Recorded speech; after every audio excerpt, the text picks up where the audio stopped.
I'm sorry, Andrew Weissman, but if I recall correctly, in 2018, you were one of the people who helped write the Mueller report, and you all botched the hell out of that. And never in my wildest dreams would I have thought we would be here. I thought we were better as a country. Oh, yeah. Like all these sites that have been around for creating videos and all that, like text stock videos, they're done. But that's why Canva was one of the first to get into doing AI. What is up, everybody? It's Dr. Vibe here, host and producer of the award-winning Dr. Vibe show, the home of Epic Conversations. And I'm the host of Epic Conversations, 2018 Innovation Award winner, 2020 Best Podcast News Award winner given out by the Canadian Ethnic Media Association. I also co-host and co-produce the only online show in the world for dads and fathers that's sponsored by Dove Men Plus Care.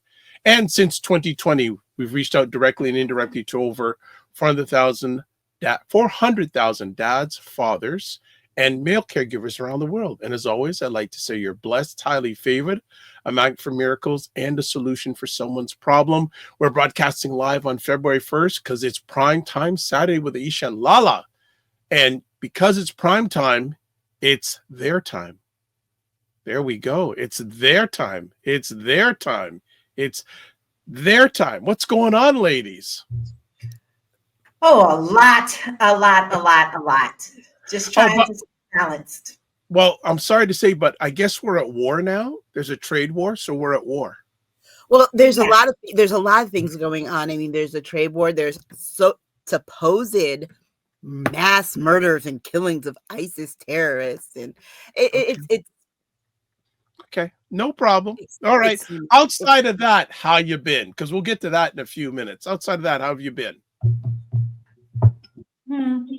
Okay. It's been tough though, Dr. Vibe. I mean, it's kind of hard, even though we protect our peace. And I have seriously limited news. And really, I've been meditating like, I don't know. I think I've meditated more than I've ever in my life, like 2 and 3 times a day, just trying to make sure that my body and my spirit are at ease. Because the anxiety is high. It's a little hard to separate and move forward when it's such chaos that involves people that you love. When you're announcing things and canceling things that actually directly affect your family, that's pretty stressful. Okay.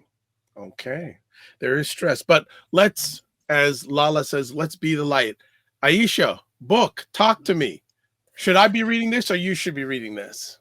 My children's book, The Infallible Fanny Freeman, comes out February 4th. If you don't find it on barnesandnoble.com February 4th, I know it's definitely going to be alive on February 5th with an updated promo, but it should be ready February 4th, and I'm really excited. It came out really, really cute, and I'm just thrilled about it. It is a 32-page children's picture book. Great story. It retails for $22.95, and anyone interested in getting a signed copy needs to email you.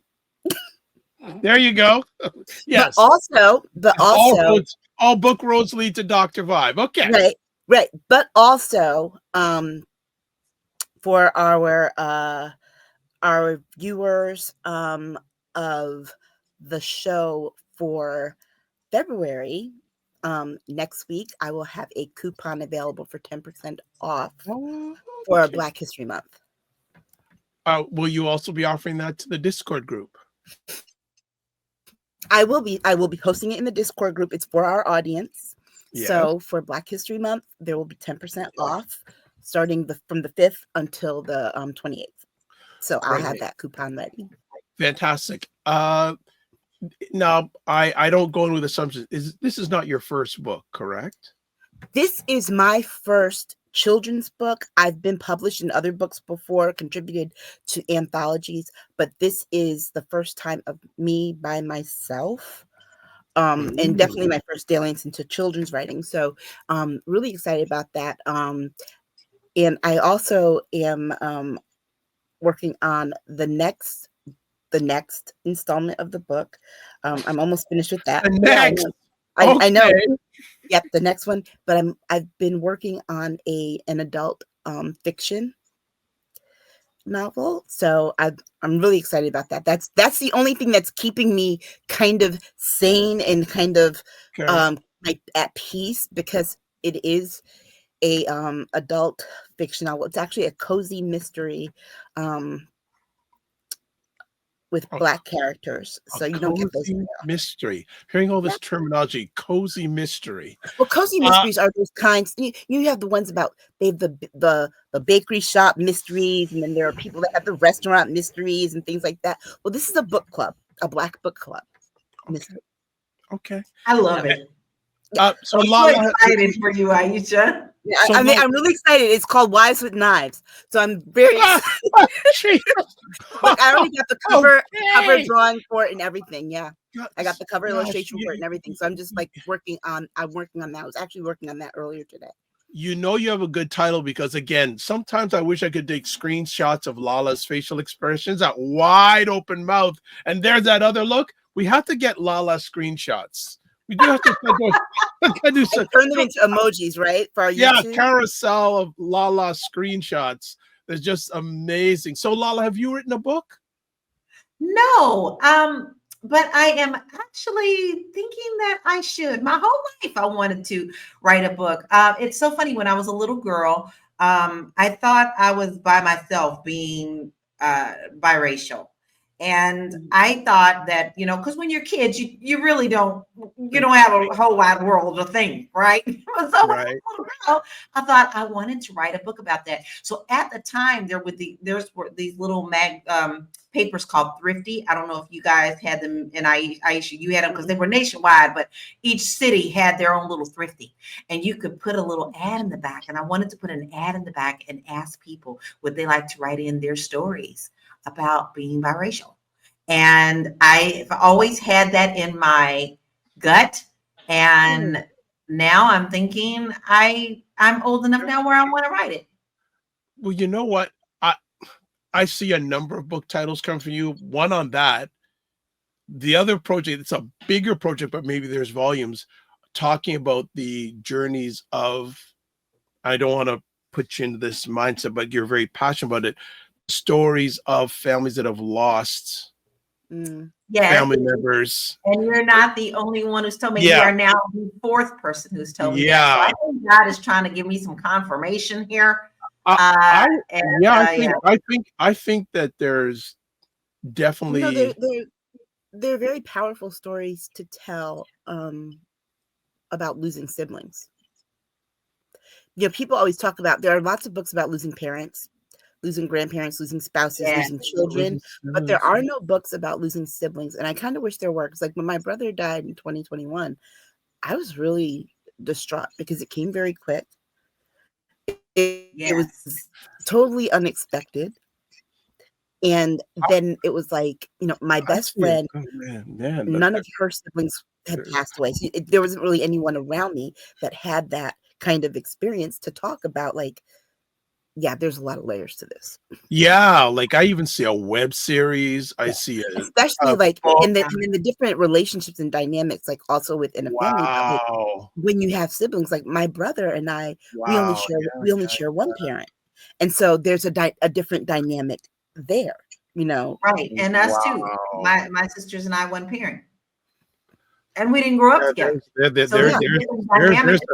There's such a huge content creation bubbling in my Edgemont. I already see web series. I see traditional. And also too, with aging, the aging then becomes a different part of it as well. Because, one of the things that I didn't anticipate this age at 50 was a friend of mine that I grew up with dying when we were 35.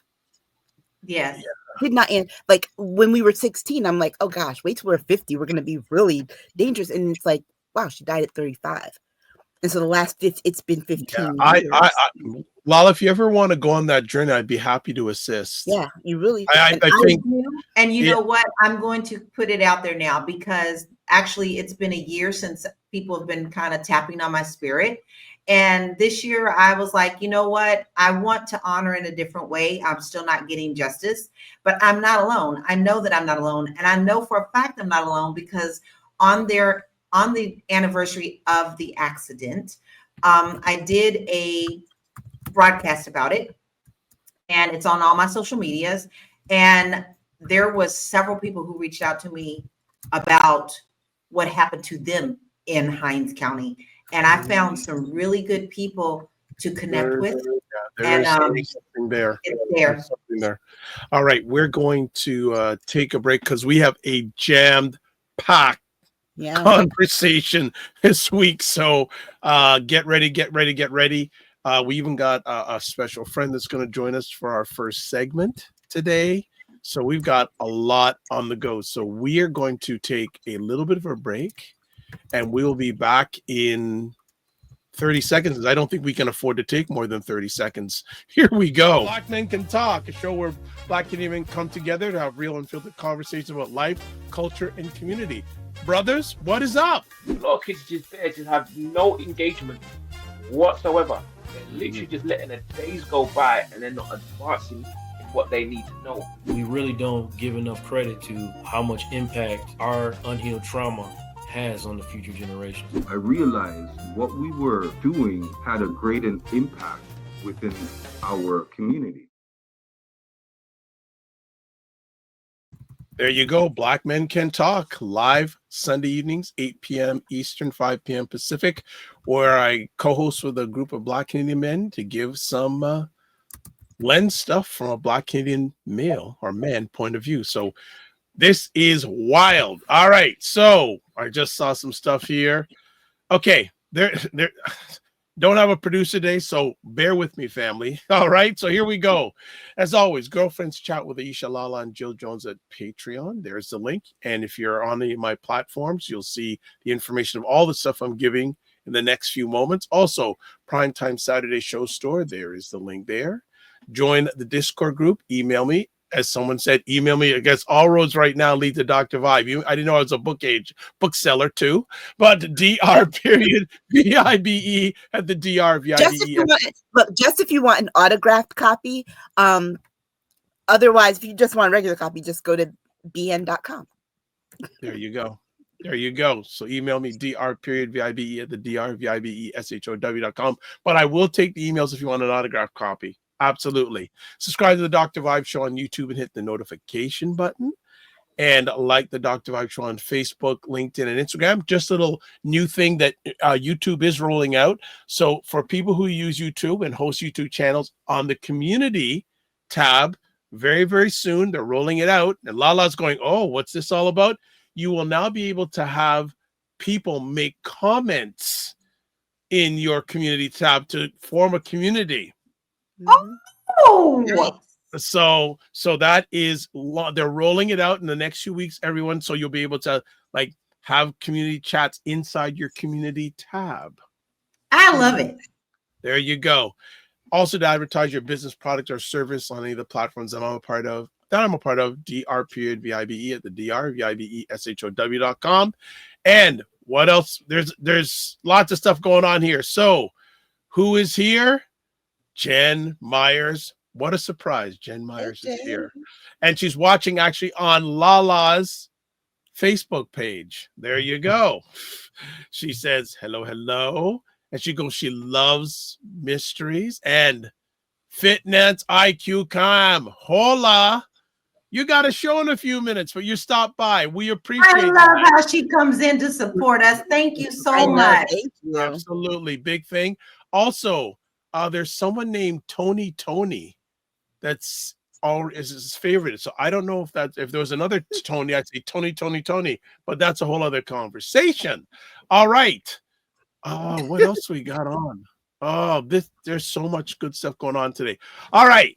So 47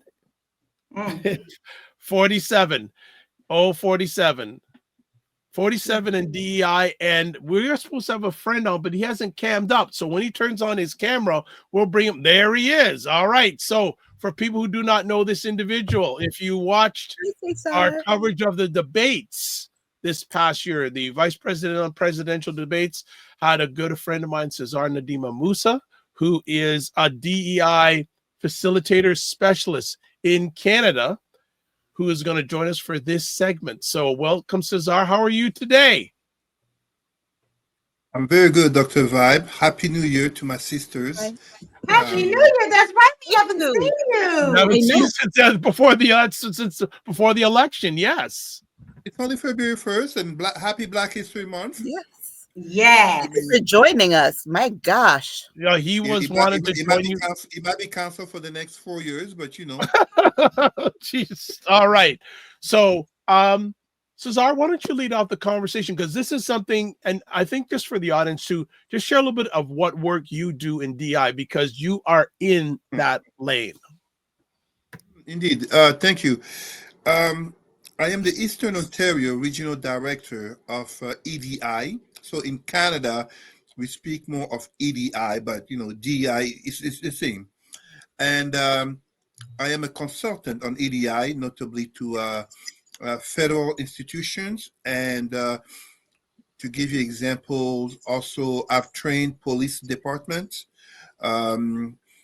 entire police departments. Behind me, there's a book, The Myth of Child Protection. So I've also been published with an EDI, but also a Pan-Africanist Black Pride lens in regards to EDI issues worldwide. And I am also one of the representatives of Canada at the United Nations for the Black Canadian Civil Society in regards to the United Nations Decade for People of African Descent, among other things. And of course, I'm in the media often to address police brutality and issues of racism, etc., and notably Orange Men, as I like to call them. All right, so kick off the conversation, Cesar. What do you think of 47's behavior over the last week, and then especially bring up the DI in regard to this plane crash? Well, how can I put it? Oh boy. And first, I want to say I'm sensitive to the fact that anything and everything I say, I'm on this side of the border. Meanwhile, our sisters are in the United States. I like Donald Trump. I like Donald Trump. I've said it before. I do like Donald Trump. Matter of fact, I love Donald Trump. Because for everything I dislike about the man, and I can go through a long list, there are two things about him that I absolutely love. One, he exposes the corruption in terms of the American political and social system.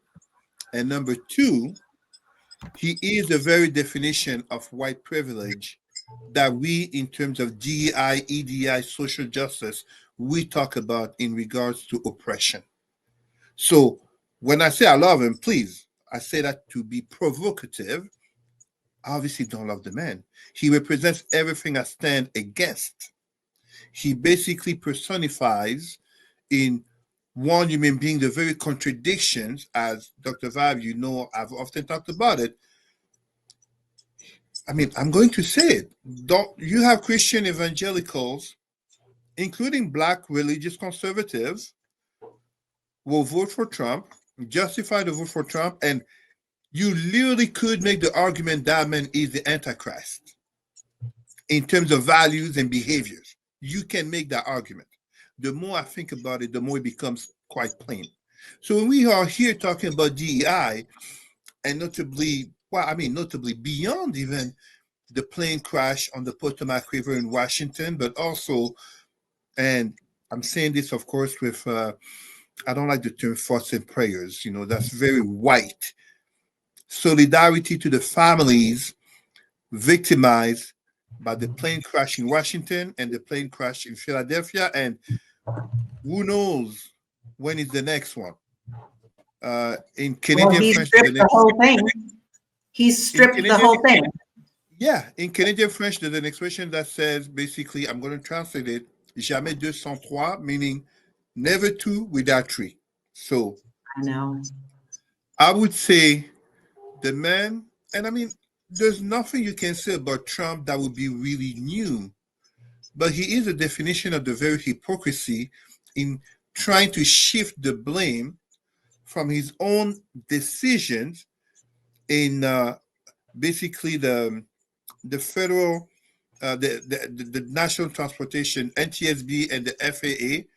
Meanwhile, this man is basically nominating for positions of power and influence white men and white women who truly lack the very qualifications that even in terms of DEI, EDI, social justice, they wouldn't be deemed competent.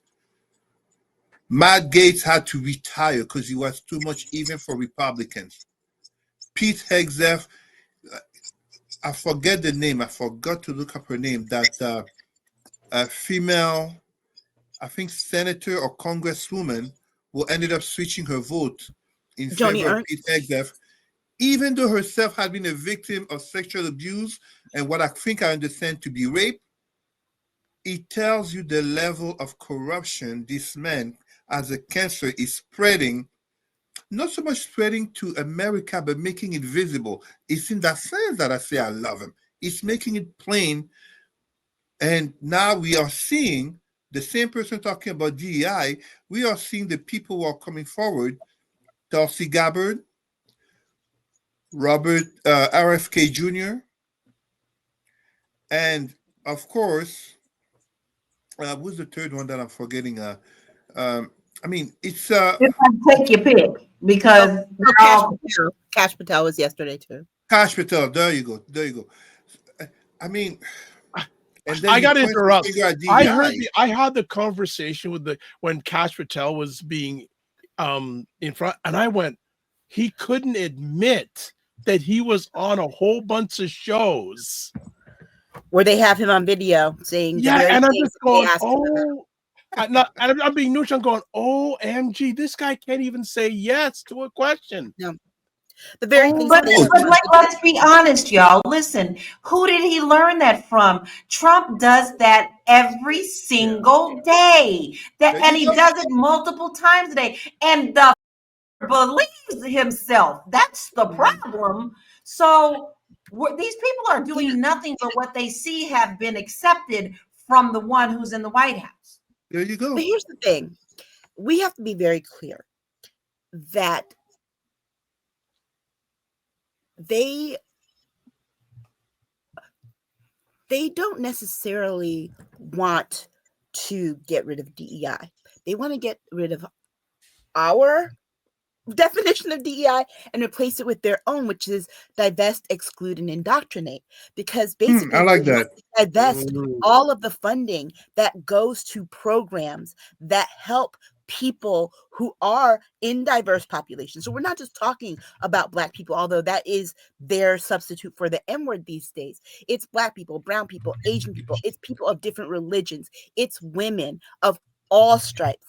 It's the LGBTQ community. It is the academic community, because they say that you're an elite if you have an education and you can read, because those can't read. And then there's also the people who have disabilities. A migraine is considered a disability. The fact that people who have seizures and epilepsy, he doesn't want them working in government, just really me up. They want to divest from all those populations. They want to exclude them from positions of power and leadership in government. And then they want to indoctrinate people into this white supremacist mindset that they have, but calling anyone who thinks that diversity, equality, and including people is indoctrinating into woke, quote unquote, woke ideology. And so with this, right, here is my biggest thing. This man sat, and we went through these executive orders last week. There were 3 types of orders. He's done over 100 of them. They were on either immigration, DEI, or revenge for anything that he was arrested and convicted or indicted for. Okay, those were his 3 things, right? And then in all of this, you have this tragedy happen.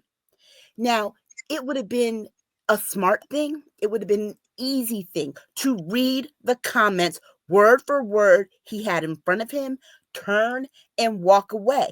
No harm, no foul, right? But Can't do that. he just couldn't let himself do that. He had to make sure everyone knew it was not his fault, because he didn't want the media saying it was his fault, because it was. It Because was. he fired a whole bunch of people. But then he starts going in and stuff on it being DEI. And I'm indifferent when it comes to how the media asked him questions during that press conference, because they kept saying, wait, well, how do you know DEI had anything to do with it? And it is like, and he just says it was common sense. No, it's not common sense. They didn't even analyze the black box recorders at the time. Common sense to him was that he heard it was a Black Hawk helicopter, and he figured that's the Black Regiment Right. of the Army that flies the helicopter. That's what he meant by common sense. That's what he meant by common sense. But he clearly knew this was going to come back to him, because the military was not supposed to be flying those exercises that time of night, that low. I'm sorry, that high. That high. And so it turns out that one of the pilots was a young female. So he's going to try and scapegoat Yep. her for this, a young white female, but he's going to try and scapegoat her. But here is the part for me. This man is doing all this stuff that he's talking about, cutting government spending, whatever, by opening his mouth prematurely and just saying, we need to let the investigation take its course. He opened our government up to being sued by all 67 families and winning for that, because he could not shut the up.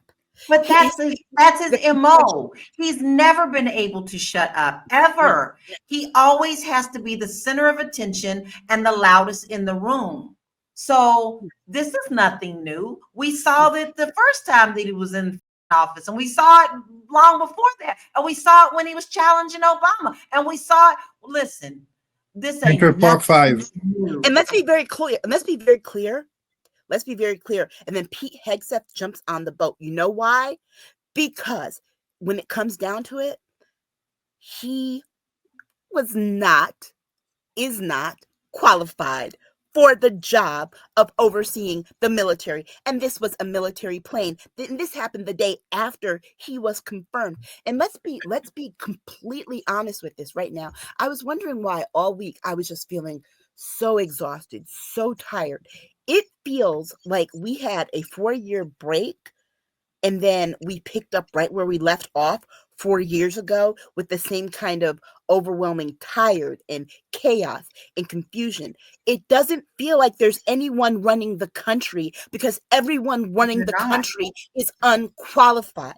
And let's be very clear, when we talk about diversity, equity, and inclusion, all those groups of people that I mentioned earlier have to be at least 5 times better than their white counterpart, than any white able-bodied male, Christian male, in order to just get their application viewed by a person, not a computer. All right, I just want to interrupt just for a second. So Lala's saying, hey, Jen, also saying, Lala says, thank you for supporting my page. I am battling this Zuck crap. And yes, Jen let me explain that for a second. Zuck is now only wanting shiny, happy people to be on his pages. And so anytime I discuss the death of my sisters, or anytime that I put anything up that's Black history, I get notices that say I'm distressing people. I'd like to know how I'm distressing people. So also, people are helping me. People are helping me to keep my algorithm up.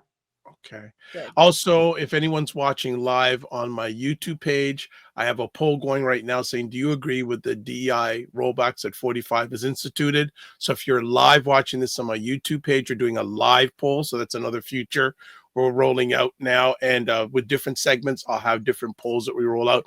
But then, so one of We the got a most problem, though. okay, just one little thing before I let you guys back, that though I'm not the language that this lady uses pretty racist at times, but she made a very interesting Reese Colbert. I love Reese. I love she, Reese. Reese will answer my tweets every now and then, or my right messages every so now and then on Blue she Sky. said I love about Reese. I guess she was saying about Pete. Is it Huckseth is the right name? Hegseth, yeah. Huckseth. She goes, well, interesting. All this administration is against DI. He got hired because he's a DUI. Right. Yeah, she said that on Don Lemon's show. Yeah. And Yes, I saw that. I went, oh my. Didn't y'all hear me say that last week? I said Here's the same thing. So you should be on with Clay Kane and Don Lemon now. I know. Even when you look at Trump, they were comparing, I think it was MSNBC, was comparing how Trump reacted to the tragedy of Challenger, I believe, in 1986. Yeah. Compared to Trump. Even in terms of competencies for being a president, he's not qualified. Trump is not qualified. Trump, yes, won by votes, but he literally is a contrast to the very perception of an American president. And he's technically would have been disqualified if January 6th, I mean, we always have to go back to January 6th, if the Republican Party and men like Mitch McConnell had actually done their job. So Trump himself is a DEI president in terms of how they mock DEI. He's there because he's a white man of Christian background, aka the fakest Christian I can think of, and of course because he's a billionaire who has a crowd called MAGA, which intimidates all those other Republican voters. Yeah, and I think the thing is that they've changed the definition of DEI to mean themselves, right? Literally, legacy people. Oh, they get the job and they get this because they have this. That is what you all, and it tells a lot. That's what you all do, okay? That's not what we do. That's what you all do.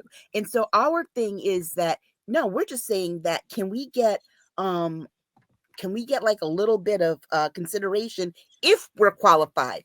You don't see a whole lot of people who are of diverse populations going out for jobs they know they're not qualified for. Exactly. But the people that look like Donald Trump, they got a whole lot of nerve, and then have the nerve to go further by saying, "Oh, that black person stole my job." First of all, were you don't know what your resume is. You don't know what their qualifications are. You don't know if yours pales in comparison to them. Hell, you just look at them and see the skin color. You could have went to the worst law school in the country and they went to the best, and you all are trying to get jobs at a law. They could have won a $20 million lawsuit, but your career high is $26,000. Of course you didn't get the job. But I think we're going to have to get to the point where employers are now, and we probably should have always been at this point, right? Where employers now tell people why they fired them, why they didn't hire them. We did. Can you not accept that? I accept the cover letter when someone says, "You're not right. We don't think you're right for this position with our company at the moment." Okay. At the moment. And guess what? Move on. Do what the rest of us do when that happens. But here is the thing.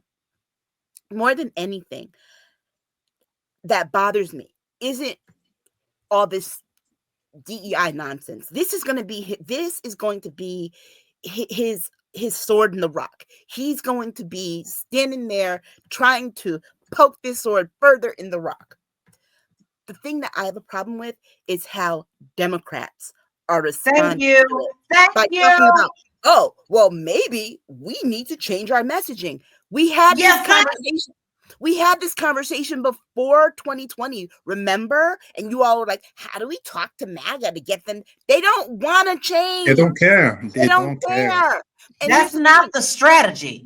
That is not the strategy. Exactly. When you realize that you all probably, if you stop trying to focus on getting white men to vote for you, because they're 70% in for Republicans.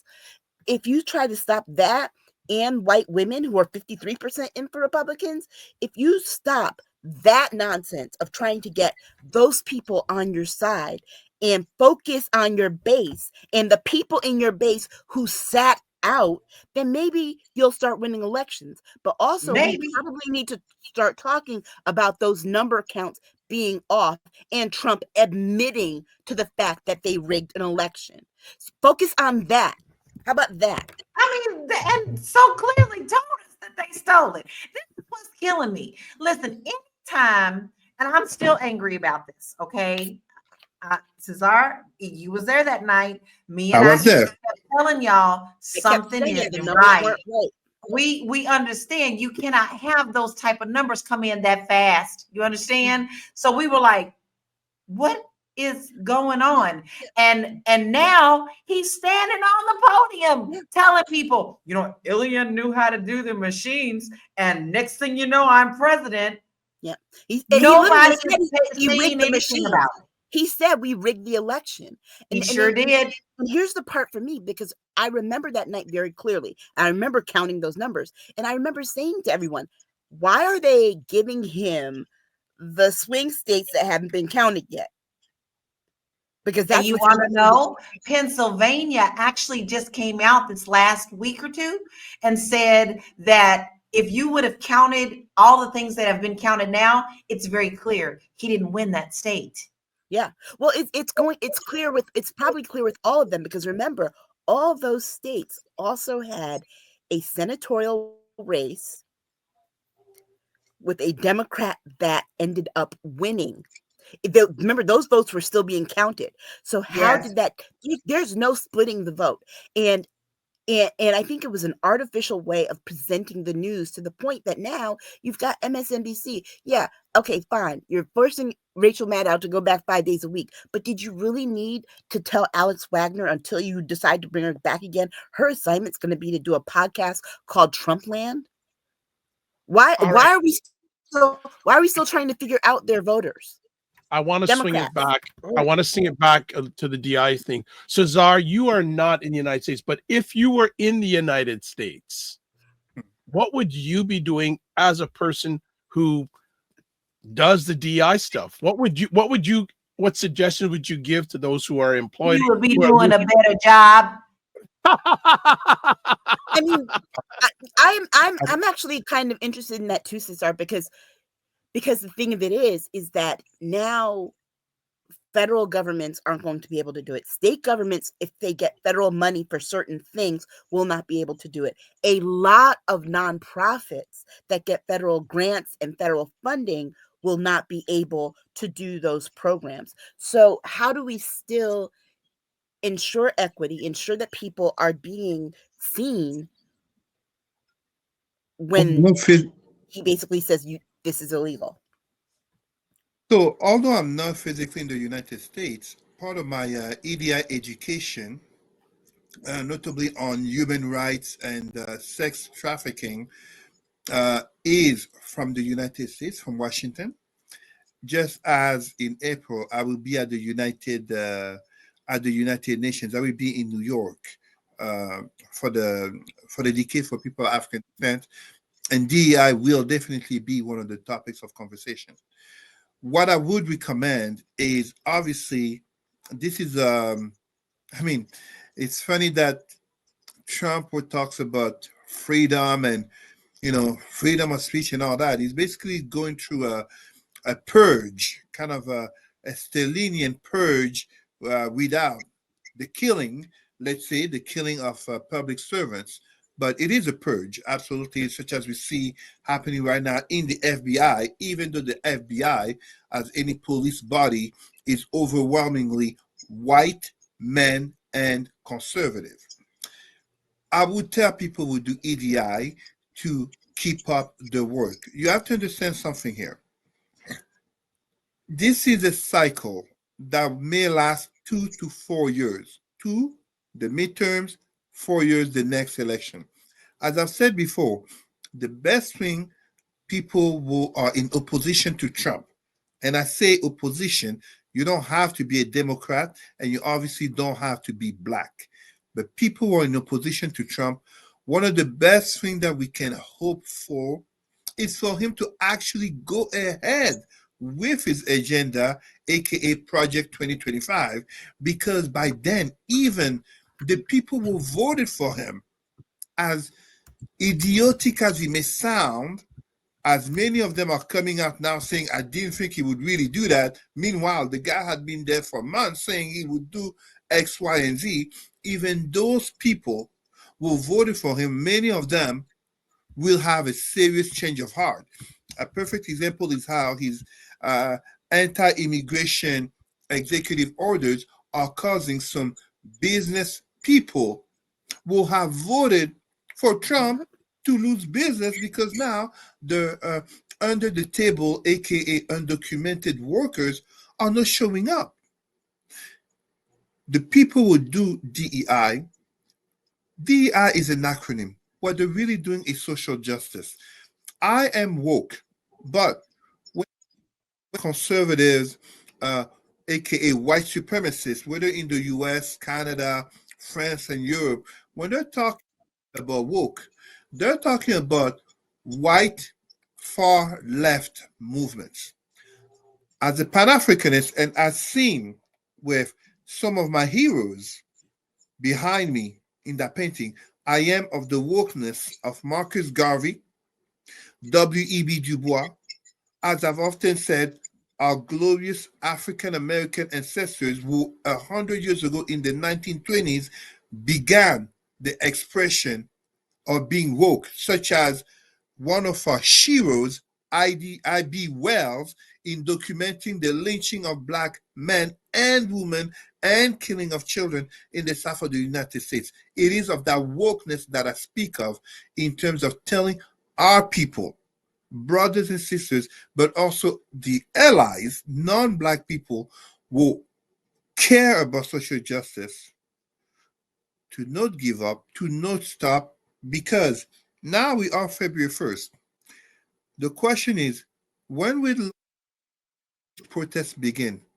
Will they begin at the end of winter? Will they begin at the beginning of summer? But one thing that's for sure, there will be protests. And the question is, will they be violent protests, such as, let's say, Antifa, Black Box? And will Trump send his paramilitary forces, aka Proud Boys, Oath Keepers, and unhinged cops, even though he doesn't care about cops when he freed all those January 6th rioters? It is a time of confrontation, ideological confrontation, black progress and social justice versus white Christian nationalism, aka white supremacy. It is a time of political confrontation. I'm not saying political, aka Democrats versus Republicans. I am neither.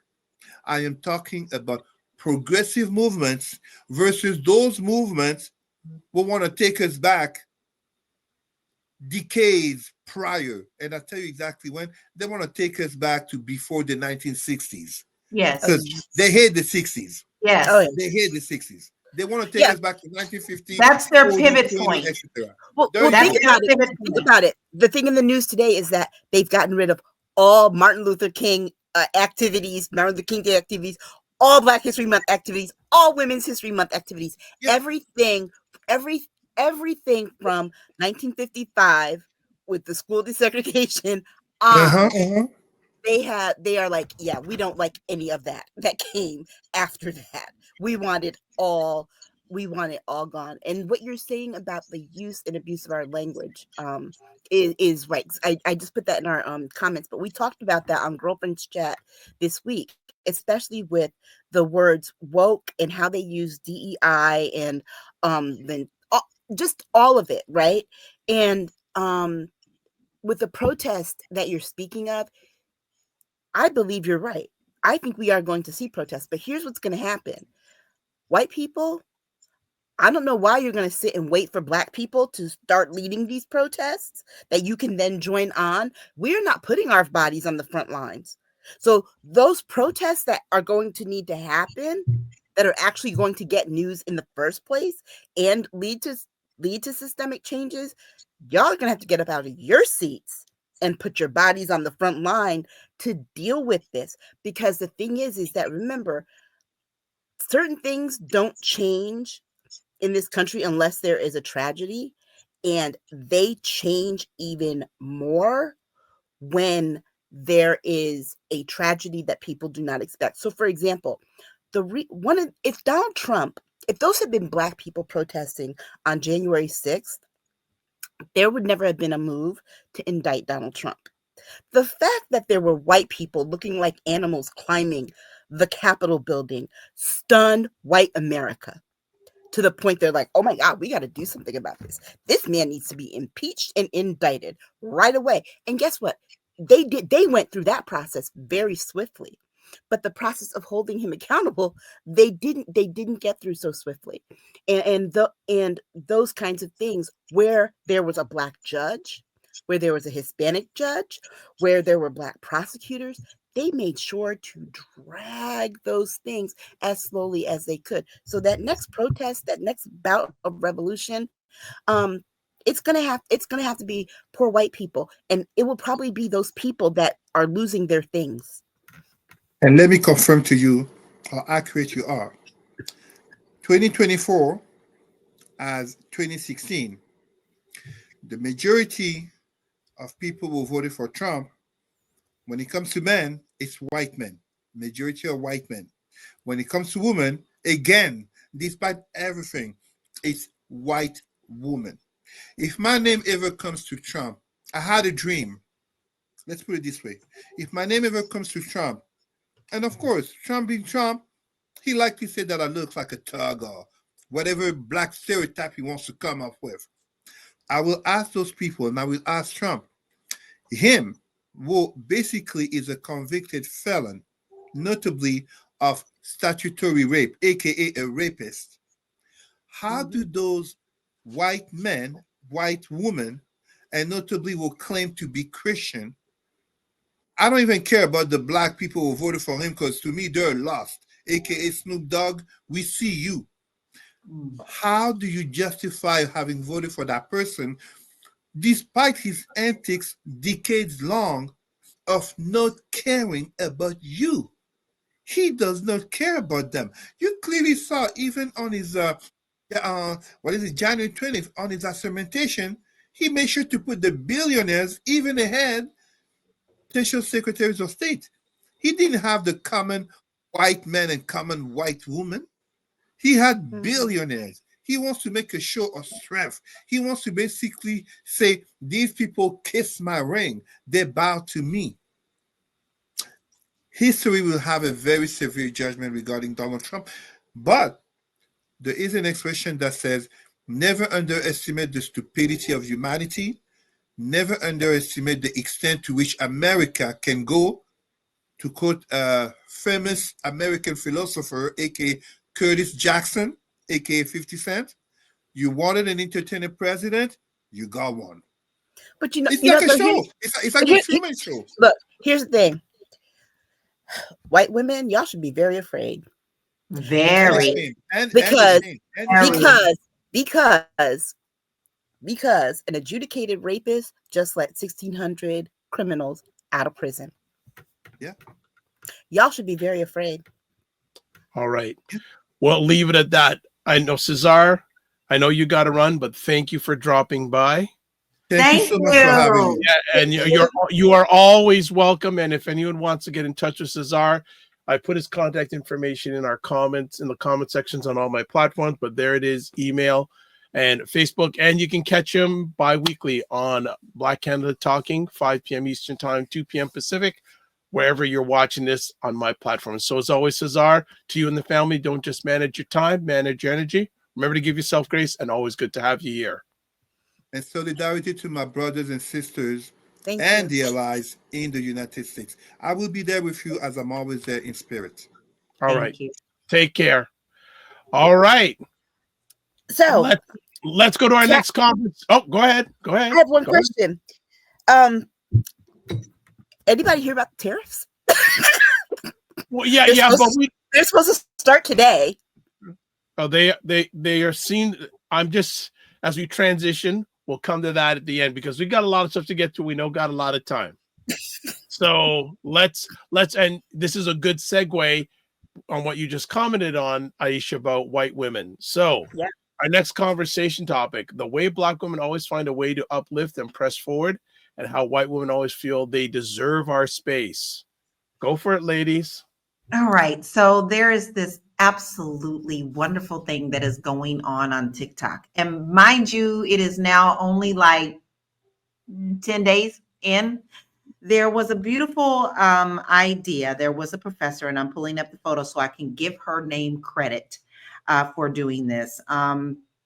She is doing African American studies, Pan-African studies, and her name is Dr. Barlow. Now, she came on TikTok and was talking about her class, and then somebody else came on and said, you know what would really be cool? It's like if we had a university, a full functioning fun online university at TikTok.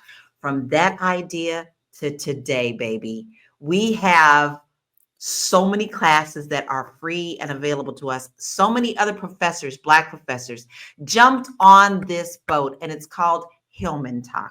And you can also go to their website, which is www.hillmantalk.com. You can follow Dr. I'm going to get her name again, Dr. Barlow's page. And what happens is you actually literally go and enroll.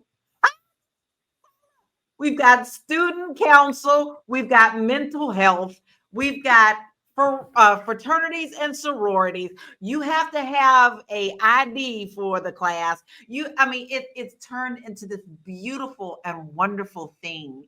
And the unity around this and the sheer black excellence coming around this is beautiful, right? So now we're getting all this together, and they actually have like the spring session getting ready to start. It's February 1st. Some of them have already started. There were syllabuses put up for each one of these classes. You do literally sign up for this class. There are homework assignments for this class. They're already planning summer classes. I just want to interrupt. Do I have the wrong thing on the screen? Because what you're talking about and what I have on the screen are two different things. What? Well, this is the same thing, isn't it? No, Okay. no, because there is a side part to it. There's no, but she's explaining what HillmanTok is, and remember, it's named after Hillman College from. So then I got to put that up. Okay, all right. Oh, I'm sorry. I was excited. I didn't want to interrupt you. Going okay. All right. Well, because this actually does tie into that. See, there is two parts to this.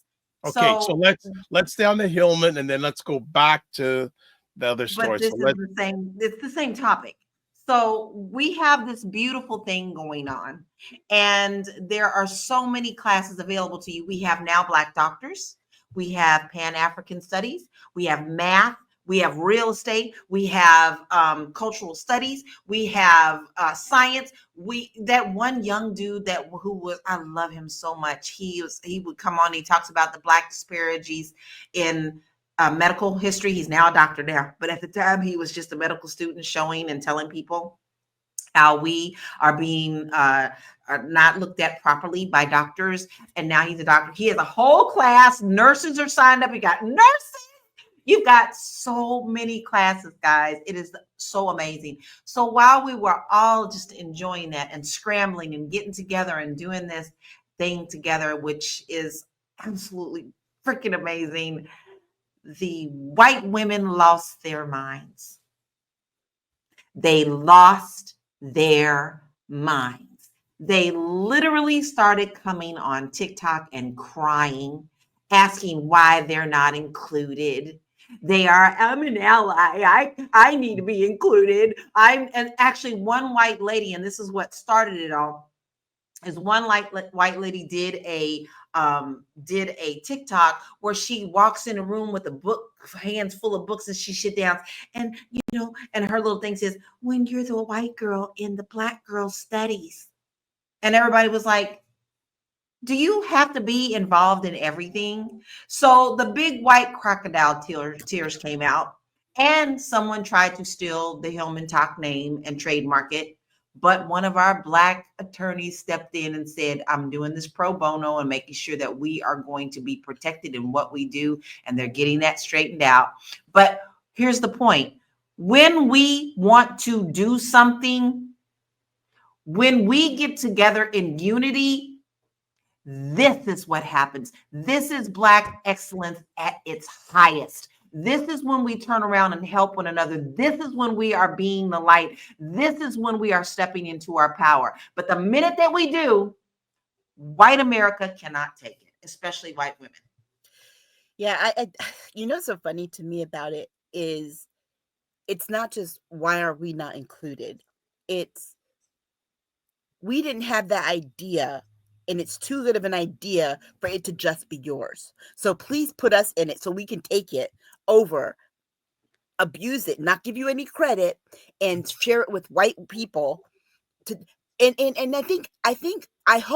I really, really hope that with this, our community gets to be more gatekeeping and protective, particularly us as the older ones teaching the younger ones. And I think that there should probably be a class in this on gatekeeping, because I think there will be a few that will overshare.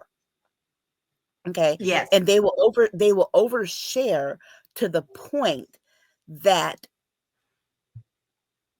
white people, it's kind of like what we see happening with a lot of our Divine Nine. Yes. Right? Yes. Like there's this, like there are these two women, these two white women, you know, doing the Kappa shimmy, and yeah, they're doing their steps, and it's like, and making videos doing it, and it's like, you know, and Black women are making comments like, well, it wasn't us.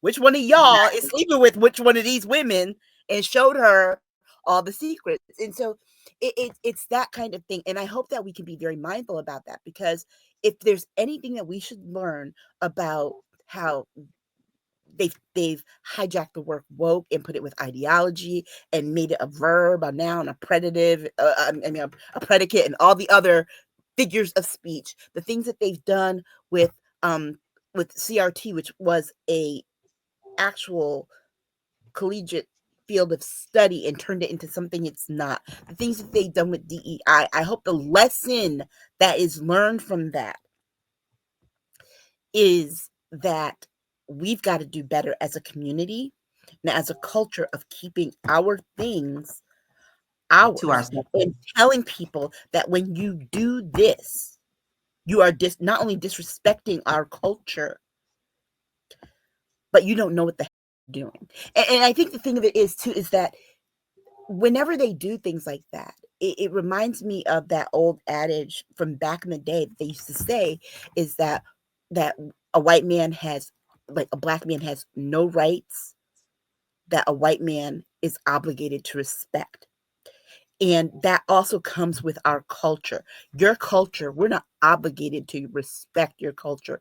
We can rape and pillage it as much as we want to, assimilate it, appropriate it, misuse and abuse it. Your culture is only as good as we give it value to.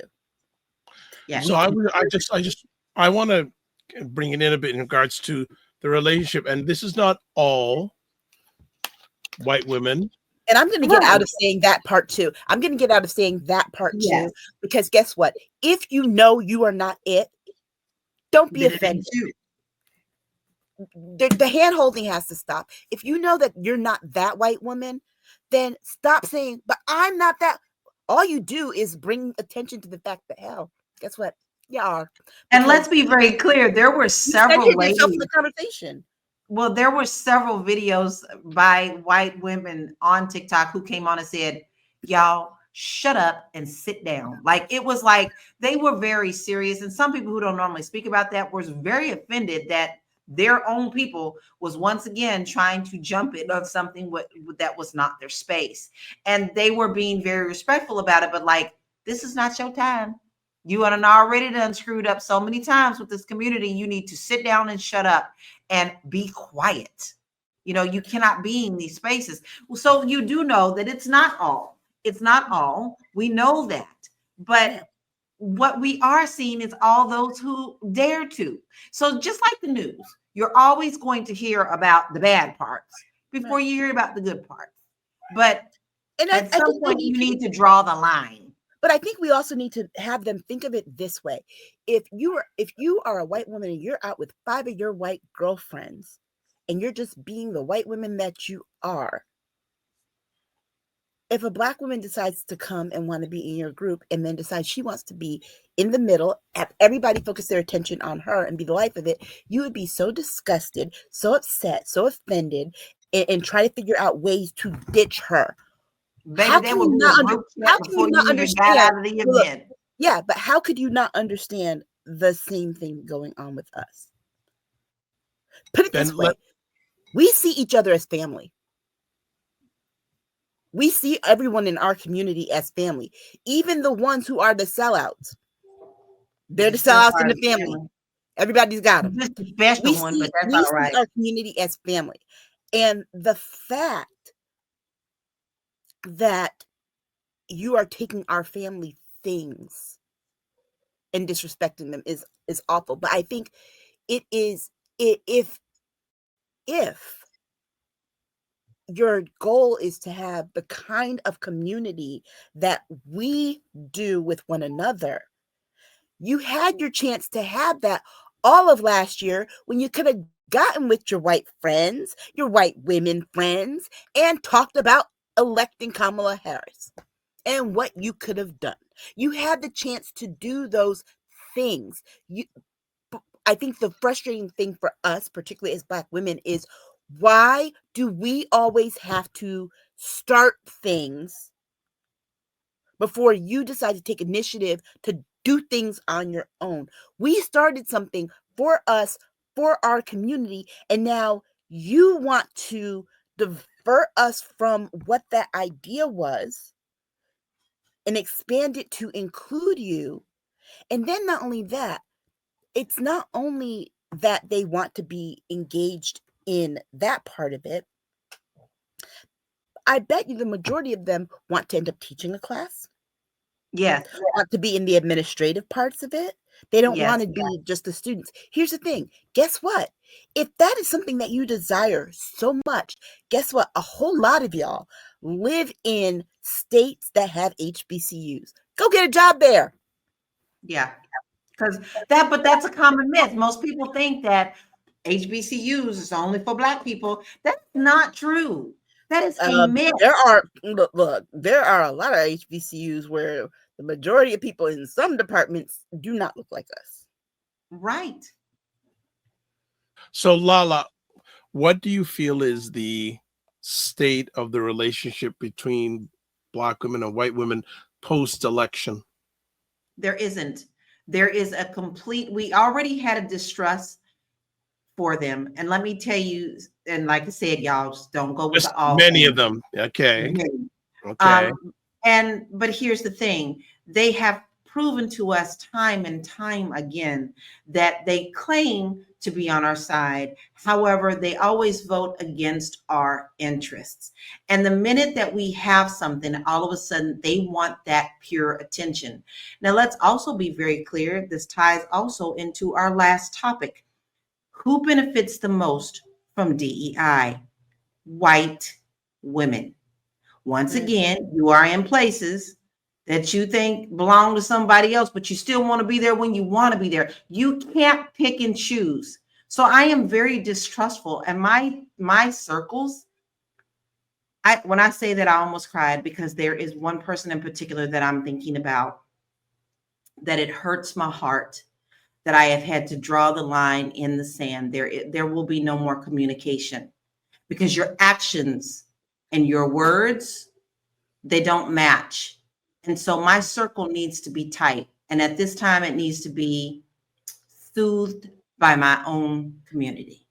Yeah. Now, I also want to say something very important on this because I get a lot of backlash from this. A lot of people know my birth mother is white. So I get a lot of backlash saying, how can I even say, how dare you say? Let me tell you something. I am a Black woman. By the pure definition of white America, one drop of Black blood makes me a Black woman. I stand firm in what I am. I know who I am. And I know my heritage, and I'm proud of that too. But let me tell you something. When I stand with the community, I stand with the Black community. Because why? That's what I am. Yeah. And you know what though, and you know what, there's something else too that like for me about the trust issue. I had to say this on Blue Sky earlier this week because I'm actually trying to find it. And it was like there was a white woman who had made this comment, and my response was like, you see why we don't trust you guys? Because I think here's the other part too. I don't think white women understand yet fully. We're still not trusting you. So thinking that we're going to just open our spaces to you because you want to be there it smacks of not just white supremacy, but it smacks of like plantation politics, right? Yes. Just because you still want to be in our spaces, but you still want to be above us in some way, to the point that you think it's okay to call out the fact. Think about it. The fact that you sit there and say, how dare you not let me into your space, is also the reason why you're not let into the space. Think about that. The fact that you can fix your face to say, how dare you not let me into this space? I want to be a part of this space too. Why? I'm an ally. That's why you can't be let into the space. Because guess what? It's our space. We get to decide who gets in and when they get in. You don't get to decide. You know what? No matter how bad you want to be a part of something, there are things that you're just not going to be able to be a part of. You know what? I'm going to share something with you guys that happened in high school for me. There was a girl who really didn't pay much attention to me at all. We were in the same class. We were both in vocal. Didn't dislike her. You know, she would speak to me and everything, but all of a sudden she started really getting close and started walking to class with me and asking me questions and trying to cozy up to me. And something in my spirit kept saying, why all of a sudden is this girl cozying up to me? She's never been in my circles. She, I don't understand, other than us being in choir together, why is she around me? 2 weeks after doing that, she finally turned to me and said, can we have lunch together? I'd like to talk to you about something. And I said, okay, why not? How do you feel? How do you feel about me dating a Black man? Because my parents won't let me. And I figured I would just ask you because you're biracial. And, how did your family handle it? And blah, blah, blah. And it was at that point that I knew that I was being used. I was so blind so many years. And then when I looked back over many other relationships, I saw that was very clear. But that was very clear to me. The minute she got what she wanted, when her parents put their foot down and she was not allowed to date that Black boy, she was no longer in my world. No longer asking me to go to lunch, no longer walking down the street with me, no longer just saying hi, sat on the other side being an alto, me in the soprano section, and had nothing else to do with me. This is how I see white women doing now. Yeah. That's exactly the experience I had with that woman on Blue Sky, because I found it. She wrote, Democrats need to stop saying I told you so and start saying people are hurting because of this man. We need to help. And my response to her was, ugh, this is why you guys can't be trusted. This is why we didn't want to wear your stupid bracelets. Think about what you were saying. Racists are hurting. Misogynists are hurting. Transphobes are hurting. Islamophobes are hurting. Emphasize with people who hate you. You are the problem. Yeah. And that She is is the problem. that's one of those things too.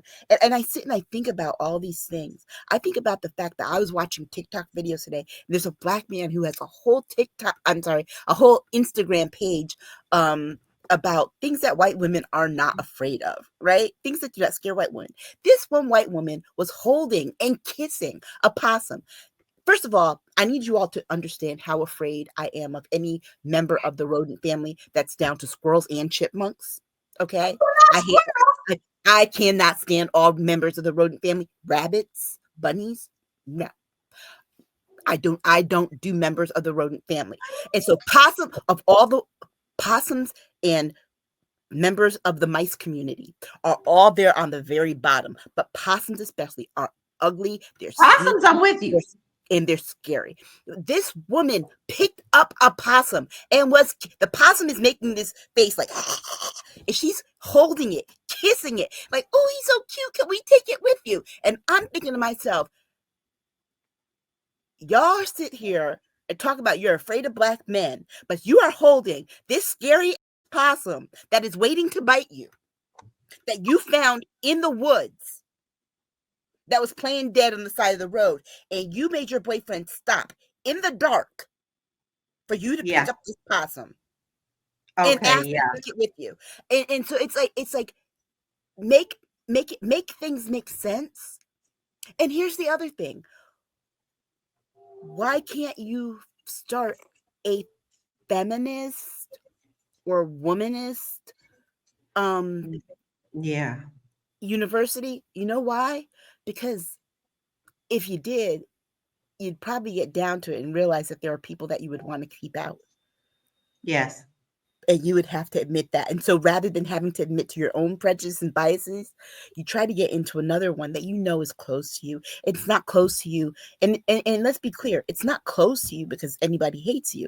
That would be how you would do it. It's close to you because you all take our stuff and try to pass it off as yours. And then once you have it, you try to repackage it and sell it to us.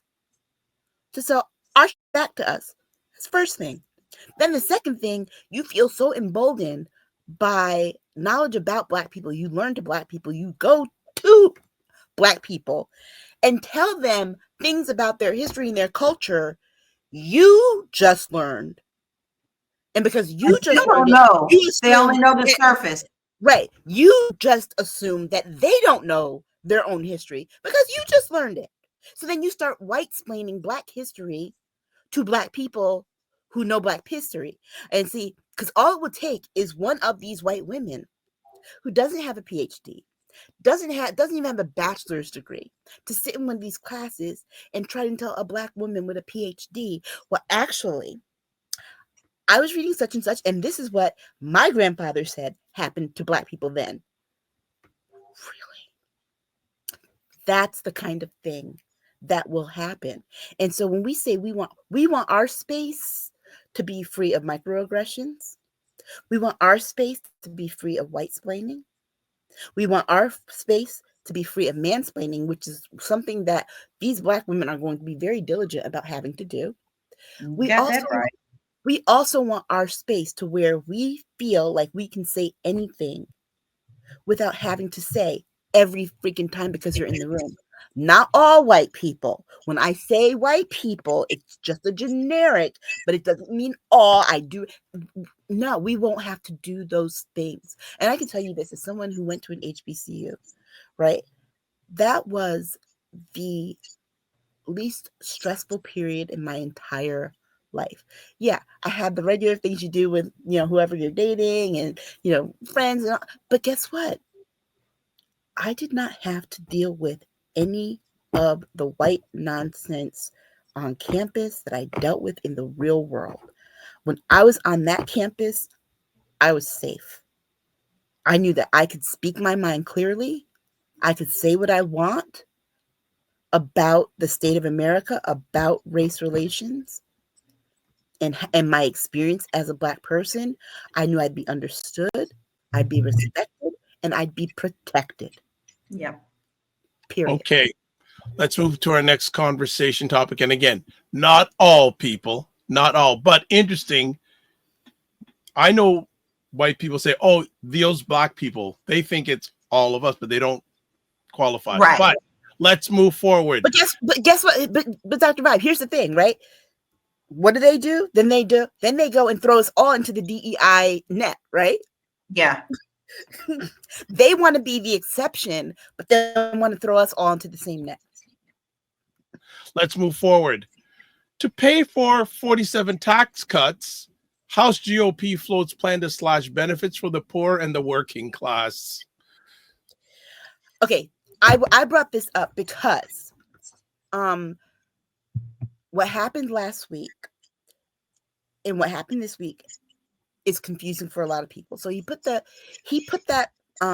told the heads of all of these agencies to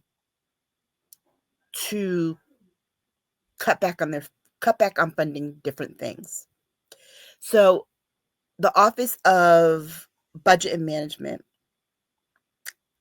of Management and Budget, they go and they put out a memo to this effect, to what he said. Then after white people started freaking out, it was looking bad for Trump, and he started to get the hint of bad press from his own people. And particularly after that one guy went viral from Texas, was like, I know you didn't mean this to happen to us. You meant that for those other people, those immigrants, those blacks, but not us MAGA folks, right? So after all of that, he then goes back and he tells the Office of the budgeting office to go back and rescind the memo, and basically said, yeah, ignore our last memo. Ignore the memo, but not the order, right? Ignore the memo, but not the order. And let's be very clear. He ordered members of Congress, the House, to find ways of things to cut. So they are cutting SNAP benefits. Yep. They are cutting benefits that will fund pre-K. And my state this past week was really scared, and they're still trying to figure out what to do about the pre-K funding, because he's holding it over our state's head because we're a blue state. Not for any other reason, but because he didn't win Connecticut. Well, dude, you didn't win Connecticut before. You were never going to win Connecticut. The last Republican that won Connecticut was one of the Bushes. And I think it was just the first time, right, that he won. The first time he ran, that Bush won. But honestly, dude, he's talking about cutting this funding that we're trying to figure out what we're going to do with our pre-K kids.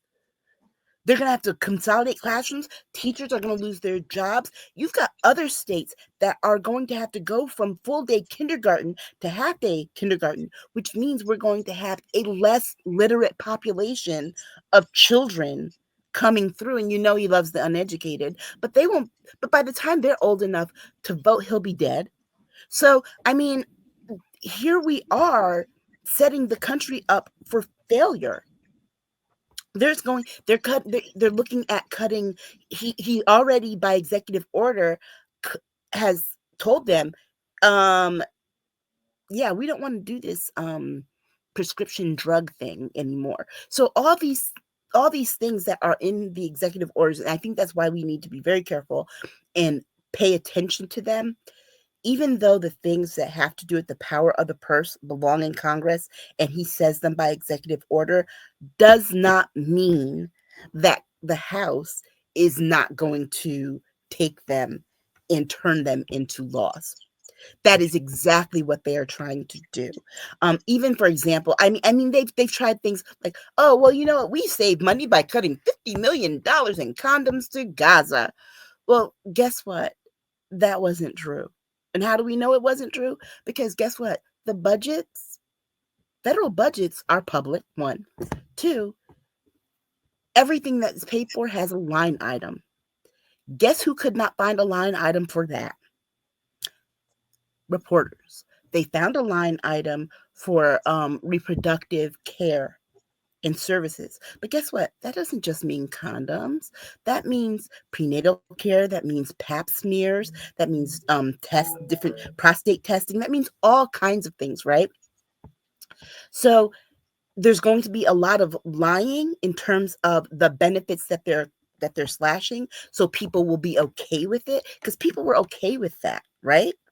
But people weren't. What people didn't realize is that there was maternal mother care in that slashing. So guess what? You're fine with them doing that to those people over there, but guess what? They're doing the same thing while they're telling you they're doing that to those people over there.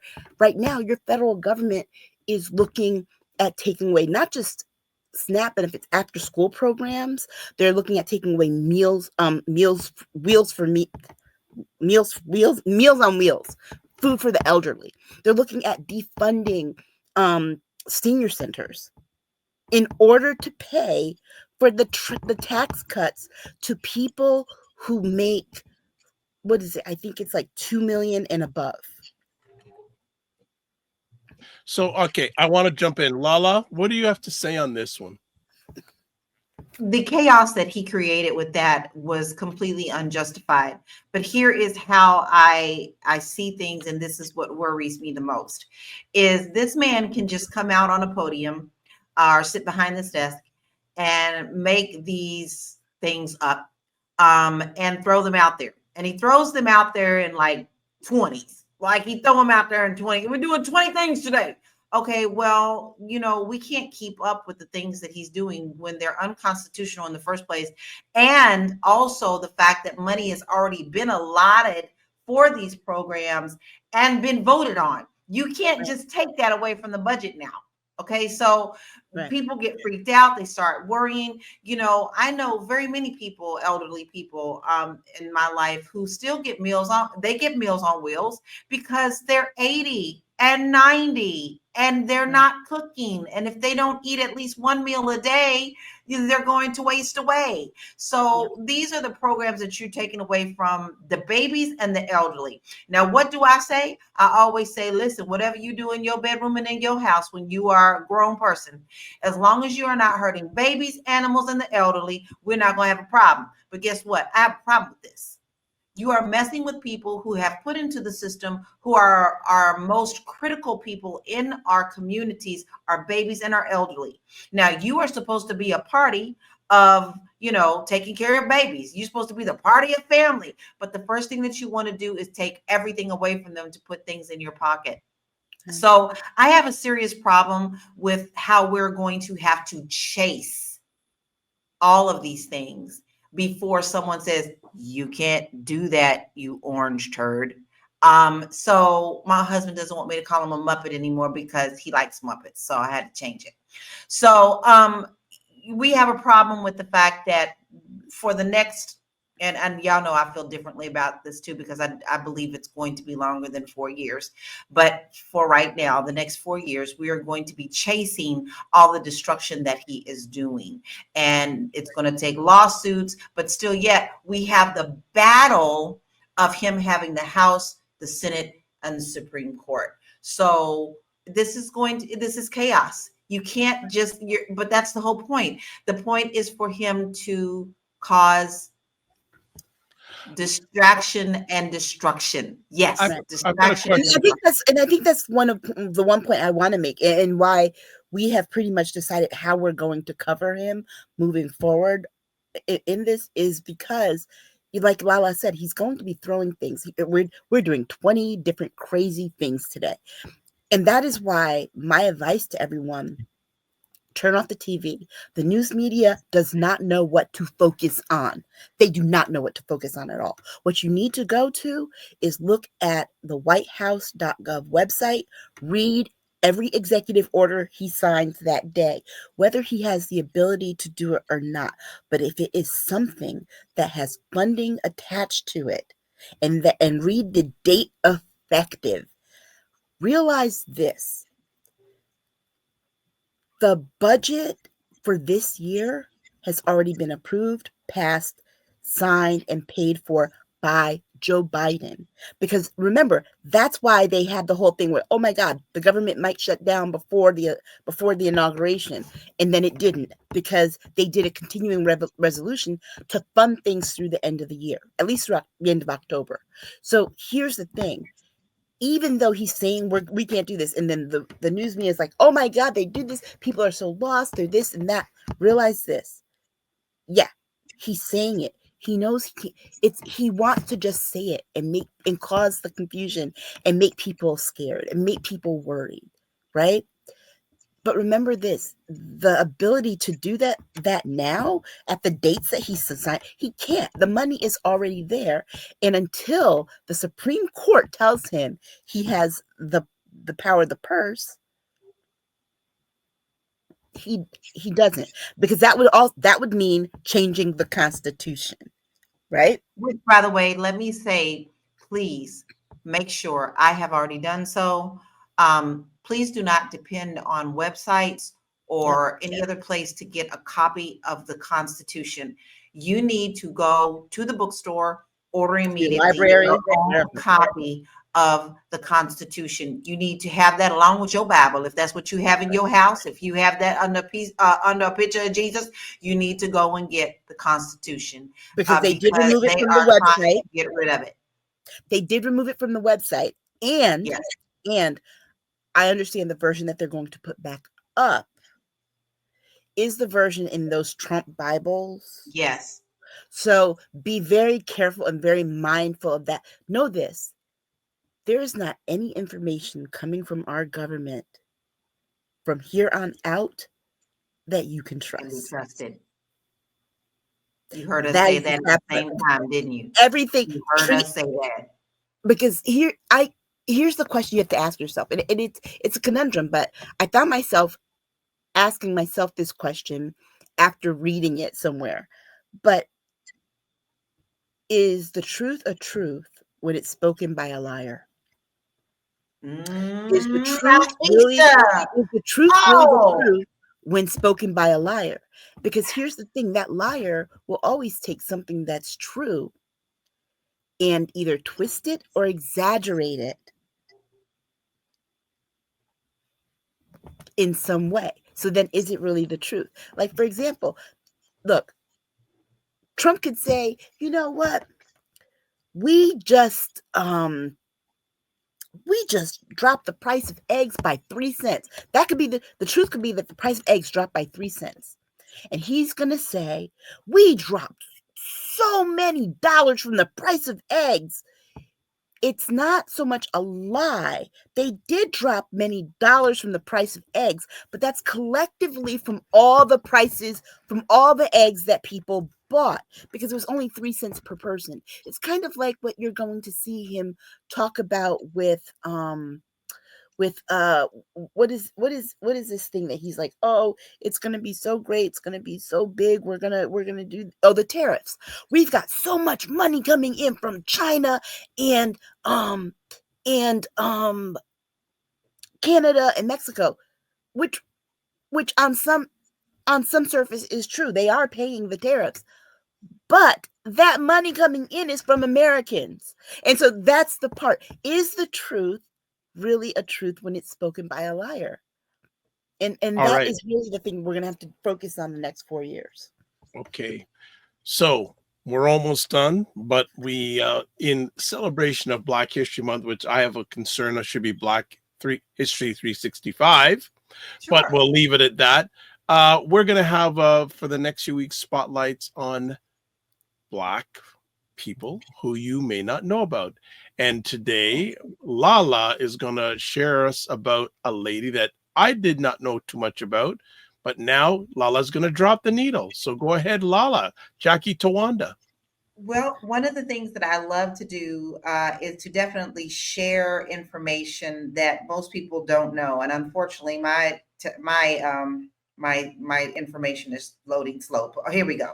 But I like to share Black history facts that most people do not know about. So today, let's talk about Jackie Tonawanda. She broke barriers in boxing and beyond. So Jackie wasn't just a fighter in the ring. She was a trailblazer who shattered gender and racial barriers in professional boxing. She was known as the female Ali. She made history as the first Black woman and the first Black woman to be granted a professional boxing license in New York at a time when women weren't even allowed to compete professionally. She was born in 1933, discovered her love for boxing as a teenager, and trained in secret since most gyms refused to accept female fighters. So despite the obstacles, she became a dominant force in the sport, even taking on male opponents in unsanctioned bouts. In 1975, she famously fought and knocked out a male fighter in Madison Square Garden, proving that women belonged in the ring. Her impact went beyond boxing, and she was the first female boxer to become a member of the Ring 8, which is the Veterans Boxing Association, and the first woman inducted into the Hall of Fame, as well as the Madison Square Garden's Hall of Fame.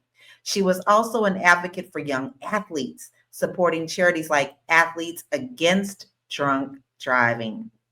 Jackie's legacy as a pioneer fighter and advocate continues to inspire women in sports today. She passed away in 2009 after a long battle with colon cancer, but her influence on boxing remains undefeated. Fantastic. Thank you so much for the reading and a new segment on the conversation today. And that's how we're going to end it today with light, as Lala likes to say. Yeah. Doing the light. So, as always, we want to say thank you to the ladies for taking the most important thing, their time to hang out with us today. And before we let them vacate the premises, vacate the premises, I'd like to have them share their contact information. So first up, Lala. It's little old me. I done put everything on my webpage now. So you can find me at www.laurakey.net, but I still also have everything up at bit.ly/LauraKeyInfo. Also have a beautiful store, and it is a print on demand, so you can get great t-shirts, journals, pillows, blankets, you name it, but it's all about celebrating our roots and richness, and that's what it's called, bit.ly/roots and richness. And let me tell you something else, guys.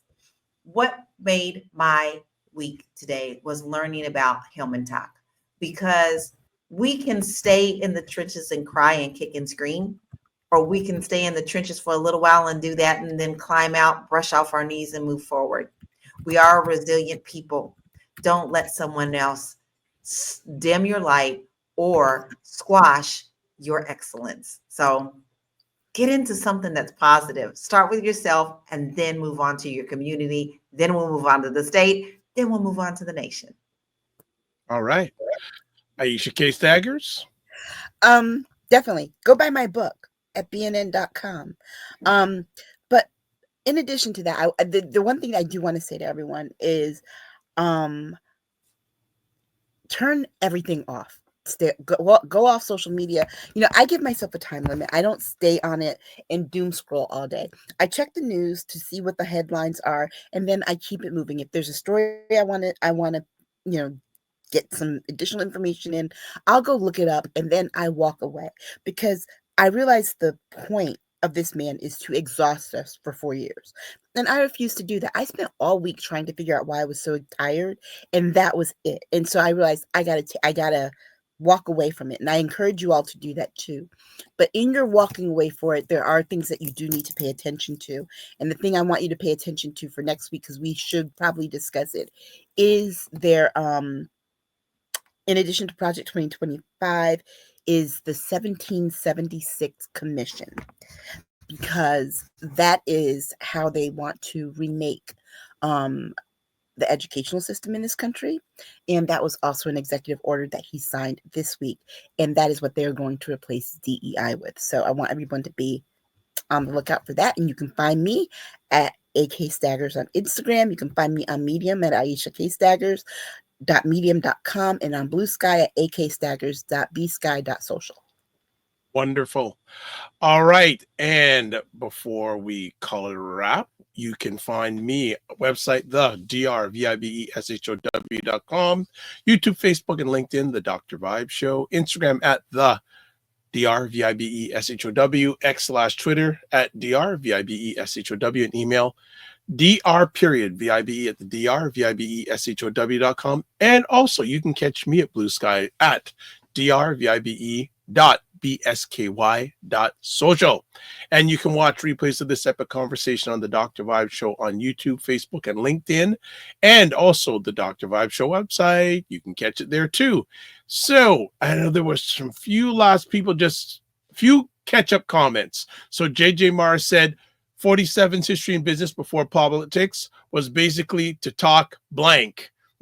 It's a word, 4-letter word that starts with SH. Leave it there. Also, April Watson says 47 didn't place his hand on the Bible. Is he even president? Ooh. And then the drop the mic moment today. Is the truth really the truth when spoken by a liar?